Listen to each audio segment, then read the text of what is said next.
Ladies, gentlemen, welcome back. And today we got some Siege gameplay commentary. And we have a requested unit in here that I saw in the comments. So, yeah, we have Chevaliers. And we actually managed to get a relatively good game with Chevaliers. But we are starting off with the Imperial Javs. And we will, of course, like every video, go into their vet line and doctrines and stuff and just show you. But it'll be a very brief one, a lot quicker than the usual ones. So we're entering the game. Just a nice little hero kill at the start there. Obviously, they're climbing ladders. They've now got their siege towers up, and they're pushing us. And I, for some reason, decide that I want to kill this halberdier really badly until he disappears. So, yeah, sometimes you get in those states where you just must have that unit killed. And now it looks like we're going to get in a little fight with a dual blade. Luckily, there's more of us. Otherwise, I'll probably get myself assassinated quite quickly. Moving back, and then somebody gets in here, and it's now just going to become a little bit of a fight. Dual blade running the 2-set bonus from the epic schematic set, so he's got the immunity for 0.4 of a second on stuns and on ults and stuff like that. Very wise thing to do, but I notice my Javs are getting attacked, and they've obviously pushed around, so it is time to take a look at the Javs and get involved. Okay, so first out the gates, we have the Imperial Javelineers, obviously one of my favourite units. I haven't been using them that much lately, but I thought I'd bring them back out for this. They kind of provide a bit of everything. We've obviously full mastery them, but I've done a video on them full mastery, basically throw their shield, a bit more powerful, that sort of thing. We'll just have a look at the doctrines. Doctrine-wise, we have a defense doctrine that seems a bit weird, but because I like to get in close sometimes and get the shield throw out, because it can totally wipe a unit very quickly, that I just thought having a little bit of more defense could help. And then we've got a javelin doctrine here, increases javelin block break by 300 points and increases piercing by 100. Unit damage doctrine. Another Jav doctrine here, increased Jav damage by 250, increased ammunition by 30. That's really nice for these guys with their low ammunition. We have a Javelin doctrine 2 that increases piercing by 60 and piercing pen by 180. And then vet line, we go sort of bottom and then middle to get the flying shields. When you press V, it's not your button that you press for flying shields, it's a different flying shield, but it means that auto attacks can do something if you do it. But I'm thinking of changing it because yeah, it just doesn't seem to it does work, but prefer to get the clockwork, to be honest. And yeah, I don't know, we'll play with it, but it works for now. So that's my Javs. Let's see how we get on. And we're back. And my Javs are taking a little bit of a beating, so I'm trying to get myself over to them right now. Trying to get this guy out, but yeah, the Javs are the main priority. We still have 25 left, so it's not the end of the world. I'm with a good guy here with the shields, protecting them. Just sort of looking out front, looking around the back, seeing what we've got, seeing if I could get some. I see some Zweihanders over there, so we see if we can hit those and take those out. And then there's a few Trebs coming in, but right now we're pretty good. And this is what I was talking about with the shield throw.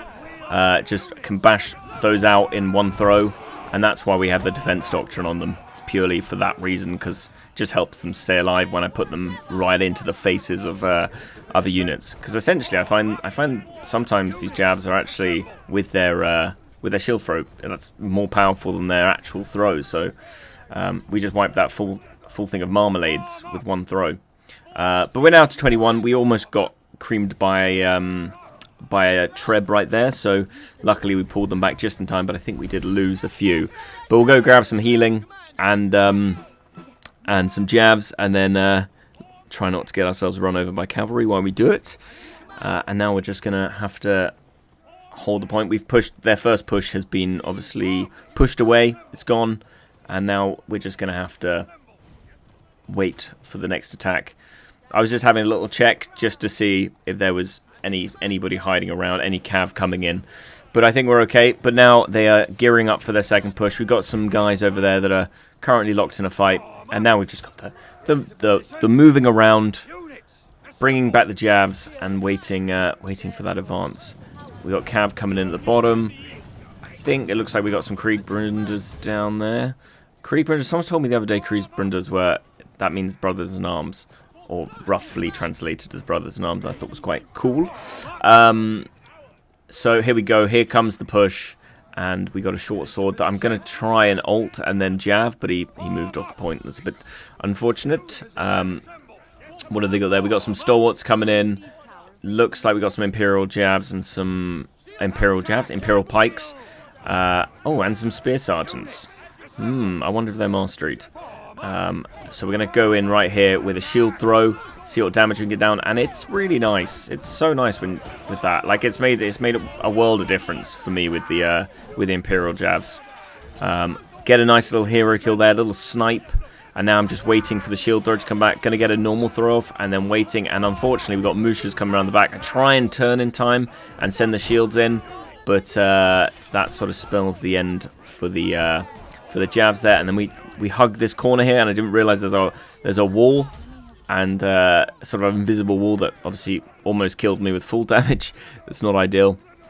Get the old running heal in, and we will be moving on to our next unit very shortly. That will be the beautiful, beautiful, beautiful little halberdiers. Now, probably it's again one of my favorite units, especially in the blue tier lock. Like it's kind of meta. But for the value, it can stop some seriously, like some very expensive cav, and is really good against infantry. But let's take a look. We have the halberdiers, blue halberdiers, probably the best value blue unit in the game. Yeah, they do so solidly well, it's insane. Full mastered, I think we've done a video on those as well, but I can show you because I'm not 100% sure. Yep. Have a look through that. We get a bit of extra healing when we stand firm. We take when we get a few bits of damage off. Extra damage here, extra damage versus stuff, less damage from cavalry, and just standard like increased defenses and health. But I think I do have a video on these guys. And then moving on to vet line, of course, bottom. Bottom is the only way to go with these guys. You want to be braced up, and yeah, sort of always braced basically. And then doctrines, we have a pike defense doctrine that just means if cav comes over me, they do a little bit less damage by 30%, well, quite a lot less damage. Siege fighter, polearm doctrine, 80 piercing damage and on 120 piercing armor pen. Mandatory stun doctrine. If you get these guys, this is the main thing you're going to need to make them work really well. And then just a breakthrough doctrine. So very nice. Right, let's see how we get on. And we're back. Just going to go in for a little shuriken throw. Keep missing that a little bit, but that has now been buffed. But since this video, that's now got a further range by 25 yards. So we're going to place the halberdiers down. They're going to brace up, and they're going to start wiping this pack right here very quickly. We're already up to 72 kills. They've got a scorpion, so I'm bringing them out because obviously they're a blue unit and they do burn. So it was I just didn't want to waste them at that point. Just now that we'd already killed the unit, just leaving them to burn there, I didn't think would be a great idea. Give ourselves a little heal. I was considering maybe sending them back and healing, and then accidentally clicked a button to do my vapors. That was not ideal. And I see these bows. I see the longbows over there. I'm like, you know what? We've already got good value for this unit. Let's just charge them over there and see what we can get. So we're losing a few as they're charging, but hopefully we'll get one or two there. They missed, but we're going to place them. We're going to place them down right in front. Start wiping. Try to ult that guy in the middle of them, but he's pike and obviously did little jumps away. And we kill the longbows. We get out with 6 left, and at this point, I'm happy with that. That's the halberdiers. They have definitely done their job in my eyes. So I was thinking I'll just leave them there, kill another Kriegsbrüder. I thought I'd leave them here, but then I see someone coming in with Janissaries. I'm like, you know what? They'll just be easy kill for these Janissaries, so I might as well put them somewhere useful, even if it is only the last like 5 of them. So I just sort of put them out the way, but to one side, just in case someone was to come in with cav and not notice, they might take out 1 or 2. But yeah, actually, in fact, they're doing that right now. But then we'll be on to the next unit shortly. Once these guys are dead, I just thought, you know, might as well squeeze every little bit of value out of them. Just having a look around right now, seeing what they got on the stairs. We've got a lot of Imperial pikes. I think that's spear sergeants. I think it might be actually the green shields. So now we've got 2 left, still sitting right there, and I think we'll fast forward and go and grab ourselves our Chevaliers. I think the reason why I decided to get them from over there was just in case they had like archers and stuff on the wall. I didn't want to lose my arbalists purely because I pulled them out over there. So that was the reasoning. Just going to get ourselves into a little bit of combat, hiding our Chevaliers just around the back, and yeah. But before we get into combat, let's have a little look of how I set up my Chevaliers. And last but not least, we have the Chevaliers, and we are running them with the blue arbalists. They used to be, the greens used to be the best, the green crossbows, but I think that all got nerfed, and the ammo is far better on these guys, so it means you can get in more engagements. But the rate of fire is slightly less, but it still slaps. It still does really well.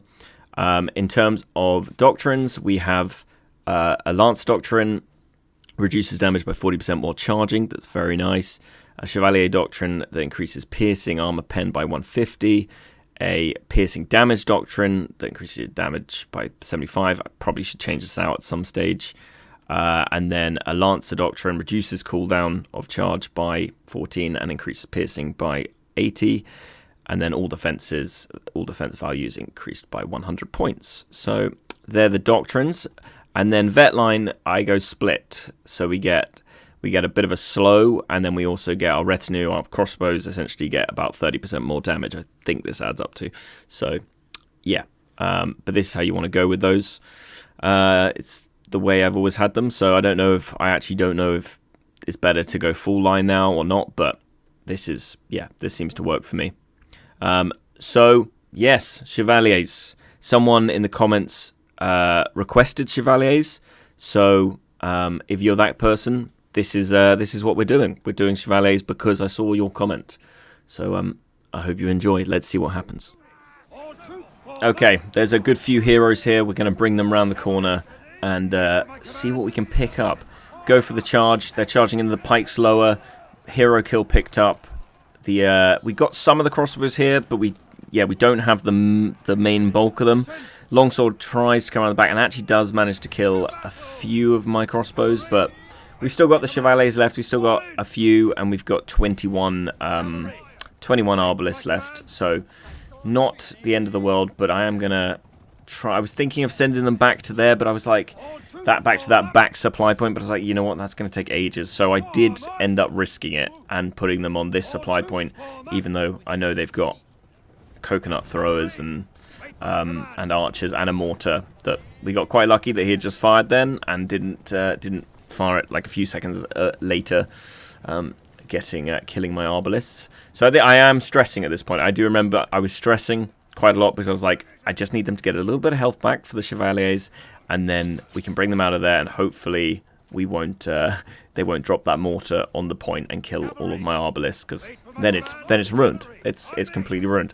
So I bring them out. I'm just having a look over there, and I see, some men-at-arms, a perfect line. There is not a better place to have cav. This is it. So what I decided to do was line them up in a line like this. Instead of putting them long ways, I'd go, long ways, but facing down the track. And so we get the gates closed. That's actually great for me because it gives me a chance to get all my archers here, all my arbalists here, and get ready to go for the charge. And luckily they're all stacked up. We got a big amount. I see they've got they have some winged hussars on the way in, and I thought, you know what, let's just go for it. Little angle to my charge. My crossbows start shooting. My Chevaliers' pikes start lowering, and they go straight through. 2 kills picked up. Lots of units. We pop the lance ability, and the arbalists keep firing.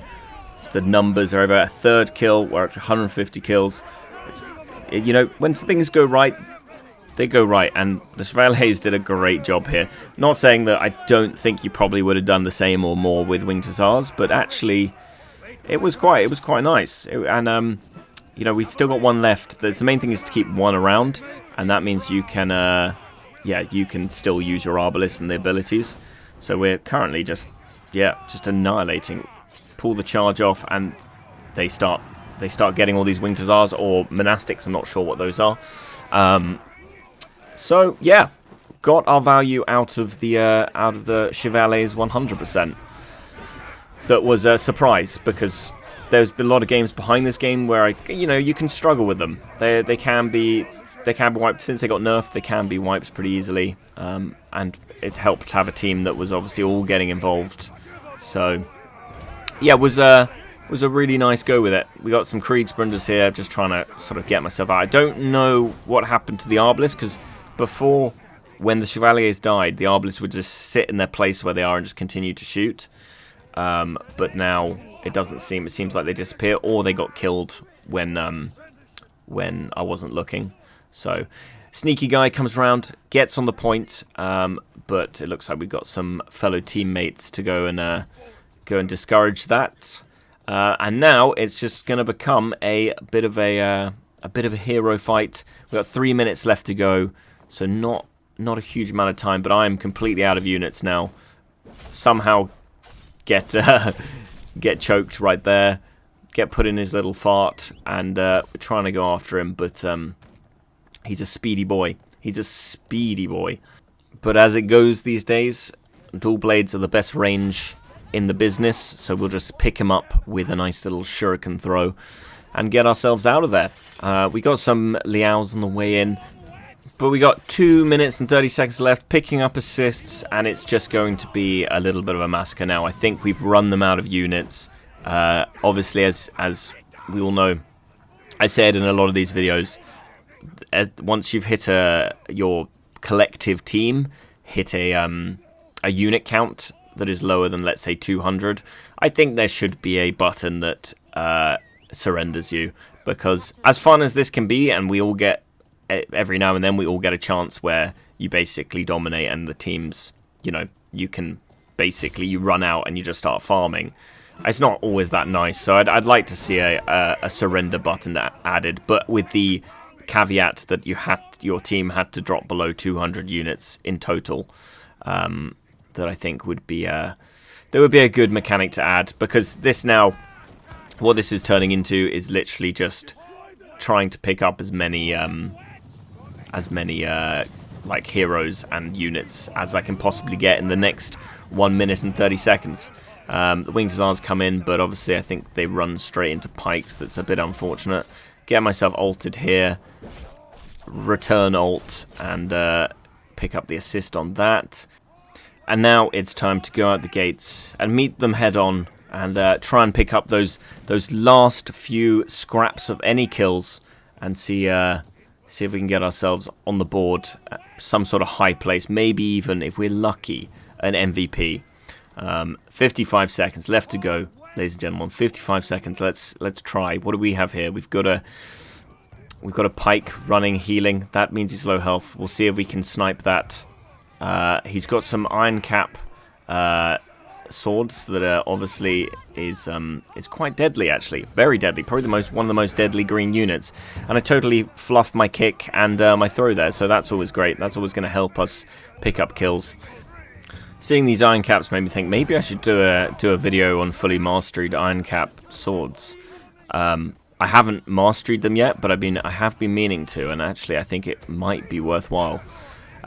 So coming closing seconds, 10 seconds left. We'll have a little go at seeing if we can pick one more up, but I'm not sure if we're going to have any luck. Get on this pike, hit him with an ambush, into an ult, try and get that butterfly off, but nope. That's gonna spell the end for the game. So where do we come? We get the S. No MVP, unfortunately. But Chevaliers bringing in 69 and 4 heroes.